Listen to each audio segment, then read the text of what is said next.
Magandang araw mga idol. Nandito po tayo sa farm natin ngayon. Ito po yung tanim natin na talong. Napakaganda po mga idol. Ito po pala yung proseso ng pag-alaga ng talong. Dilig-dilig lang po. 2 tabo sa isang puno mga idol. Kita nyo naman yung resulta mga idol. Napakaganda yung kanyang puno.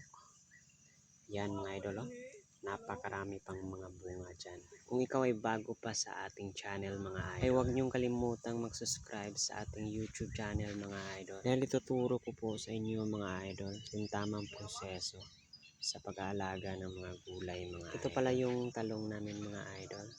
Nilagyan namin ng plastic yung puno niya para iwas po sa mga damo at para po mapanatiling malambot ang lupa mga idol doon malapit sa kanyang puno. Mag-apply pala tayo ng gamot mga idol, or mag-spray tayo ng gamot 3 araw pagkatapos ng pag-harvest ng ating talong mga idol, para po iwas na mapasukan po ng uod ang ating talong mga idol.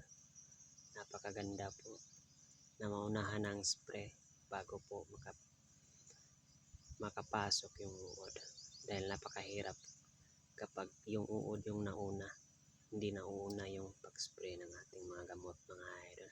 Hanggang dito lang po yung video natin mga idol. Salamat po sa pagpanood ng ating video. At huwag niyong kalimutan po mag-subscribe ng ating YouTube channel po. Salamat!